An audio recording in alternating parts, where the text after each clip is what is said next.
ఒక లాయర్ ని వేట కొడవలతో నరికి నరికి అందరూ చూస్తుండగానే నడి రోడ్డు మీదనే దారుణంగా చేశారు. ఈ ఘటన ఇప్పుడు రాష్ట్ర వ్యాప్తంగా కూడా వైరల్ అవుతుంది. అసలు ఏం జరిగింది, ఎందుకు చేశారు, దీనికి సంబంధించి ఒకసారి డీటెయిల్స్ తెలుసుకునే ప్రయత్నం చేద్దాం. ప్రజెంట్ మనతో పాటు దాము బాలాజీ గారు సీనియర్ జర్నలిస్ట్ ఉన్నారు, వారిని అడిగి తెలుసుకుందాం. నమస్కారం సార్.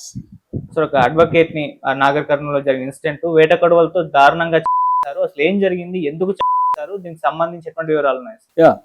మనకి ఈ మధ్య కాలంలో తెలంగాణలో కూడా జలుబు తలనొప్పి ఒళ్ళు నొప్పుల నుంచి ఉపశమనం శాస్త్రీ బామ్. జలుబు తలనొప్పి ఒళ్ళు నొప్పుల నుండి ఉపశమనం శాస్త్రీ బామ్ ఇప్పుడు ₹5 ప్యాక్ లో కూడా. అంటే ల్యాండ్ డిస్ప్యూట్స్, దాని చుట్టూ మర్డర్స్ పెరుగుతున్నాయి. మామూలుగా మనకి ల్యాండ్ డిస్ప్యూట్స్ ఎక్కువ రియల్ ఎస్టేట్ గొడవలు ఉన్న చోట క్రైమ్ అనేది కూడా బలంగా ఉంటుంది. కొన్ని చోట్ల మనం ల్యాండ్ క్లియర్గా లేకుండా ల్యాండ్ టైటిల్స్ కానీ గవర్నమెంట్ ల్యాండ్ డిస్ప్యూట్స్ని పరిష్కరించడంలో స్పీడప్ చేయకపోవడం వల్ల కానీ ఎక్కువగా ల్యాండ్ చుట్టూ క్రైమ్ ఉంటుంది. ఎందుకంటే ల్యాండ్ అనేది సడన్గా రేట్లు పెరిగిపోవడం, దాంతో దాని చుట్టూ ఈవెన్ ఫ్యామిలీస్లో కూడా ఆ మధ్య కూడా సొంత అన్నయ్య చెల్లిని అడ్వకేట్ ఆమెని పొలం దగ్గరే వచ్చి చంపేశాడు. అది కూడా ల్యాండ్ డిస్ప్యూటే. అలాగా చాలా కేసులు ఈ మధ్య వస్తున్నాయి అన్నమాట. సో ఇది కూడా అలాంటి ఒక ల్యాండ్ డిస్ప్యూట్లో ఒక అడ్వకేట్ని చంపేశారు నాగర్ కర్నూలు. యాక్చువల్గా ఈయన పేరు భోగిన మల్లయ్య. ఈయనకి డబుల్ యాక్షన్ లాగా 2 ఉన్నాయి. ఒకటి ఆర్ఎంపీ, డాక్టర్గా ప్రాక్టీస్ చేస్తాడు, క్లినిక్ ఉంది. రెండోదేమో ఈయన అడ్వకేట్గా కూడా ఉంటున్నాడు. అయితే మొన్న శనివారం నైట్ అరౌండ్ 8 o'clockకి ఈయన క్లినిక్లో కూర్చున్నప్పుడు ఒక 2 ఆడవాళ్ళు 2 మగవాళ్ళు ఆయన దగ్గరికి పేషెంట్లు అని చెప్పి వచ్చారు. వచ్చి సమస్య చెప్తున్నారు, హెల్త్ ఇష్యూ. ఆయన అడుగుతున్నాడు, ఎగ్జామిన్ చేస్తున్నప్పుడు సడన్గా వాళ్ళు ఆ ప్యాకెట్ల నుంచి మిరపొడి తీసుకొని కొట్టారు కళ్ళలోకి. అంటే దగ్గరగా ఉన్నారు కదా, మొత్తం కళ్ళలోకి పడిపోయింది. ఆయన కళ్ళు కనిపించట్లేదు. దాంతో వాళ్ళు లాక్కొని ఆయన పట్టుకొని అక్కడే జంప్ ఉండొచ్చు యాక్చువల్గా వాళ్ళు, కానీ వాళ్ళు ఒక భయభీతావహమైన ఒక ఇది చేయదలుచుకున్నారు. అందుకని రోడ్డు మీదకి తీసుకొచ్చారు. ఆయన రోడ్డు మీదకి తీసుకొచ్చి అక్కడ వేట కొడవలతో దారుణంగా నరికి తర్వాత బైకులలో వెళ్ళిపోయారు. అంటే క్లియర్గా వాళ్ళు ఆయన్ని చంపడం అయితే లోపలే జంప్ ఉండొచ్చు, కానీ బయట ఎందుకు తీసుకొచ్చారంటే భయపెట్టదలుచుకున్నారు. మాతో పెట్టుకుంటే ఎవరైనా ఇదే జరుగుతుంది అన్న ఒక సందేశం కూడా ఇవ్వదలుచుకున్నారు. చాలామంది ఇలాంటి సందేశం ఇవ్వడానికి పబ్లిక్గా నరుకుతుంటారు. సో అలాగా నరికారు. దాని తర్వాత పోలీసులు ఎంటర్ అయ్యారు. యాక్చువల్గా ఇది ఈయనది వచ్చి నంద్యాల, ఒకప్పుడు పగిడ్యాల పగిడ్యాల మండలంలో పారకోట అనే గ్రామం నంద్యాల దగ్గర. అయితే 35 ఏళ్లకు ముందు ఇక్కడికి వచ్చి సెటిల్ అయిపోయాడు అనమాట. అంటే కొల్లాపూరు దగ్గర పంట్లవెల్లి ఇక్కడ సెటిల్ అయ్యాడు. సెటిల్ అయిన తర్వాత ఆయన వ్యవసాయం కూడా చేస్తున్నాడు. ఆయనకు భూమి ఉంది. ఆ భూమి దగ్గర గొడవలు ఉన్నాయి. కొంత ల్యాండ్ 8 ఏళ్ళుగా ల్యాండ్ డిస్ప్యూట్ నడుస్తుంది. 8 ఏళ్ళుగా కోర్టులో కేసులు ఉన్నాయి. ఈయన మీద యాక్చువల్గా కొన్ని నెలలకు ముందు కూడా ఒక అటెంప్ట్ జరిగింది. అటెంప్ట్ జరిగిన తర్వాత కూడా ఈయన ఆ ల్యాండ్ కాంప్రమైజ్ కాలేదు, వాళ్ళకి ఇవ్వకుండా ఆయన కోర్టులోనే ఏది తేలితే అది తేలని కోర్టులోనే నడుస్తుంది. యాక్చువల్గా మొన్న కూడా కోర్టుకి వెళ్ళి వచ్చాడు. యాక్చువల్గా కోర్టుకి వెళ్ళి వచ్చిన రోజే ఆ నైటే ఇది జరిగింది. అంటే క్లియర్గా ఏంటంటే ఈ డిస్ప్యూట్లో వాళ్ళు గెలవలేని పరిస్థితి ఉంది. ఈయన అడ్వకేట్ కాబట్టి ఈయన కొంత నాలెడ్జ్ కూడా ఉంది. సో ఈయన క్లియర్గా ల్యాండ్ ఆ డిస్ప్యూట్లో ఈయన గెలిస్తే వాళ్ళకి ప్రాపర్టీ లాస్ అవుతుంది. కాబట్టి ఈయన చంపేస్తే మనకు ప్రాపర్టీ మిగులుతుంది అన్న యాంగిల్లో. రెండోది ఆల్రెడీ బెదిరించారు, ఒకసారి అటెంప్ట్ చేశారు, కానీ ఈయన వినలేదు. దాంతో వీళ్ళు మనకి ఇక్కడ కూడా ఆ మధ్య స్కార్పియోతో కొట్టి ఒక అడ్వకేట్ని చంపేశారు. అది కూడా ప్రాపర్టీ డిస్ప్యూట్స్.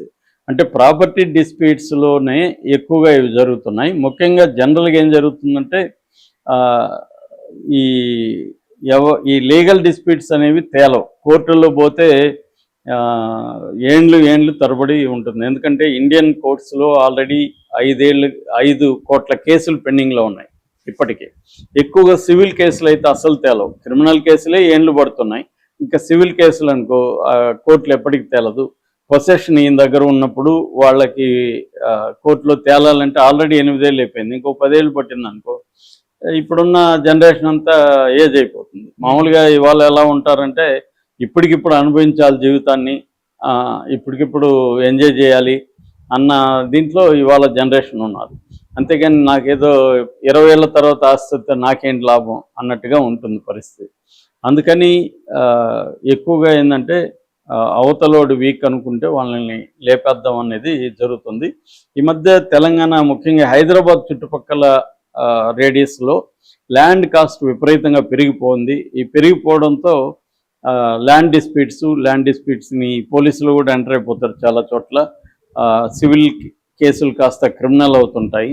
సో అలాగా ఈయన కూడా వాళ్ళ మీద కేసులు పెట్టాడు, అది క్రిమినల్గా మారింది. దాని తర్వాత వాళ్ళు కక్ష పెట్టుకొని ఈయన్ని చంపేశారు. యాక్చువల్గా ఏంటంటే ఇప్పుడు పోలీసులు ఇన్వెస్టిగేషన్లో సీసీటీవీలు అవన్నీ కూడా వాళ్ళు చూస్తున్నారు. ఇప్పటివరకు అయితే అరెస్ట్ చేసినట్టుగా ఏమీ తెలియదు. అంటే వాళ్ళు ముందుగా చాలా ప్రీ ప్లాన్డ్గా వచ్చినట్టుగా తెలుస్తుంది. ఎందుకంటే ఈయన్ని నమ్మించాలంటే విమెన్ని ముందు పెట్టారు డాక్టర్గా. అంటే ఆయన గతంలో దాడి జరిగిన తర్వాత ఆయన కొంత హుషారుగా ఉన్నాడు. పేషెంట్లు ఎవరంటే వాళ్ళని చూడకుండా కొంత పరిశీలించి ఎవరు వీళ్ళు ఏంటి అని చూసుకున్నాడు. అయితే లేడీస్ వచ్చేసరికి ఆయన నమ్మాడు. మామూలుగా చాలాసార్లు మనం చాలా సినిమాల్లో కూడా ఇలా చూస్తుంటాం. అంటే నమ్మించడం కోసం వాడిని ఒక ఎలా మోసం చేయొచ్చు అన్న ప్లాన్తో వీళ్ళు తీసుకెళ్తుంటారు. అలాగా ఇతను ఇప్పుడు అనవసరంగా ప్రాణాలు కోల్పోయాడు. ఒక 52-53 ఏళ్ళు ఉన్నాయని చెప్తున్నారు. అంటే ఇతని వైపు నుంచి ఏంటంటే అక్కడ ఉన్నవాళ్ళు చెప్తున్నది, ఈ ల్యాండ్ డిస్ప్యూట్స్ అయినాక, అంటే ఆయన మీద అటెంప్ట్ మర్డర్ జరిగినాక కొంత పెద్దవాళ్ళతో మాట్లాడి కూర్చొని సెటిల్ చేసుకొని ఉంటే పోయిండేది. ఈయన కూడా అడమెంట్గా, అంటే ఈయన లాయర్ కాబట్టి నేను కోర్టులోనే తేల్చుకుంటా అన్నట్టుగా ఉండడం కూడా ఇది కొంపముచ్చింది అని చెప్తున్నారు. అంటే చాలాసార్లు డిస్ప్యూట్లో ఉన్న వాళ్ళు ఏం చేస్తారంటే ఇగోలకు వెళ్తారు. అంటే నన్ను వీడేం చేయగలడు అన్న దీంతో సరిగ్గా ఎదుటోళ్ళని అంచనా వేయడంలో ఫెయిల్ అవుతారు. నేను చాలాసార్లు ల్యాండ్ డిస్ప్యూట్స్లో చూశాను. వాళ్ళు ఎదుటోళ్ళ గ్రీడ్ని కానీ ఎదుటోళ్ళ మైండ్ సెట్ని కరెక్ట్గా అసెస్ చేయడంలో ఫెయిల్ అయ్యి వీళ్ళు ఏం చేస్తారులే అన్న ఒక మొండి పట్టుదలతో వెళ్తారు. సో ఈయన మీద ఒకసారి దాడి జరిగినాకైనా ఈయన కొంత జాగ్రత్త వహించాలి. యాక్చువల్గా వాళ్ళ భార్య మనమ్మ కూడా మీడియాతో మాట్లాడింది. ఆమె కూడా అదే చెప్తుంది, గతంలో కూడా జరిగే బెదిరింపులు కూడా వచ్చాయి, ఈయన వినలేదు అని. సో మనకి ఇక్కడ హైదరాబాద్లో జరిగింది కూడా అదే. ఆయనకి అనేక బెదిరింపు కాల్స్ వచ్చాయి, డైరెక్ట్గా కూడా వచ్చి బెదిరించారు, అయినా కూడా ఆయన మారలేదు.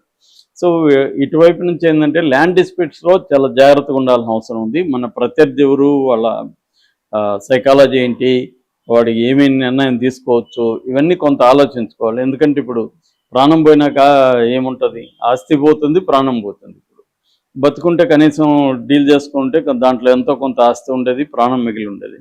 చాలాసార్లు ఇలాగే జరుగుతుంది. ఈయనకి పాపం 2 కొడుకులు కూడా ఉన్నారని చెప్తున్నారు. పోలీసులు అయితే సీసీటీవీ ఫుటేజ్లు ఇవన్నీ చూసి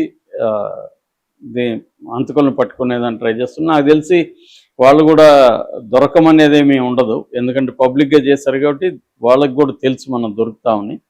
సో దొరికినాక మేనేజ్ చేసుకుందామని ఒక ప్లాన్తోనే వాళ్ళు అన్నీ ఆలోచించి ప్లాన్ చేసుకొని వచ్చి చంపారు.